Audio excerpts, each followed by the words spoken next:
All right, time for the news segment, the last segment of the show. It's where we evaluate, analyze the top of trending on YouTube, which has delivered us various gems over the past couple of days. It's been a lot of the same, though. It's been so many music videos, with the exception of Mr. Beast cracked into there. I'd like to see a little more variation here. But it does make sense. People love music videos, and of course, they click on them multiple times if they like the song, and then that leads them into trending. Today, we have Post Malone Goodbyes featuring Young Thug, currently sitting at 3.4 million, 3.5 million views, putting it at number one for trending.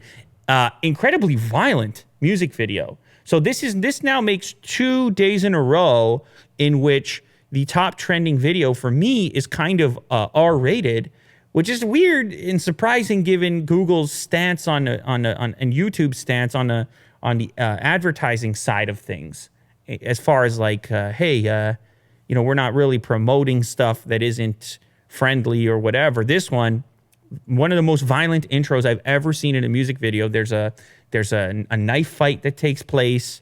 It's quite intense. So if you're not into that, you might want to avoid this one. But the video itself, I'm kind of into the vibe of it. Like it's kind of creative. It's dark. It's got a cinematic look to it. I mean, maybe I'm spoiling. Can you do a spoiler for a music video? I mean, it takes like, it's 4 minutes to watch it. It's a 4-minute video. It's 4 minutes to watch it. So who cares if I spoil it? He turns kind of into a zombie, and the makeup looks really cool. I mean, the song is a love song, obviously. It's a Post Malone song. So obviously it's a love song. Obviously it's a pop song. Very catchy tune, as it would be. You can hear this thing on the radio already. It's a summer jam. But the video itself, to me, is a bit more unusual in the fact that you take the zombie vibe, you take the cinematic vibe. He's obviously, there's a reference point of like the feeling of goodbyes, of heartbreak associated with actual death in the form of some sort of altercation. There's a connection being made there in the cinematic, which I think is kind of cool. There's a very abrasive product placement, which I'd have to mention. It's just so commonplace now in these music videos. It kind of reminds me actually of this Perrier can sitting over here, you see, but this is not a sponsorship. I mean, Perrier could get in touch if they want, but this is just my choice of beverage. I promise you that. That Bud Light, on the other hand, not a choice of beverage. It's not even a place. It doesn't even really serve a function in an actual thing, in an actual video. But you get this really gleaming blue Bud Light shot.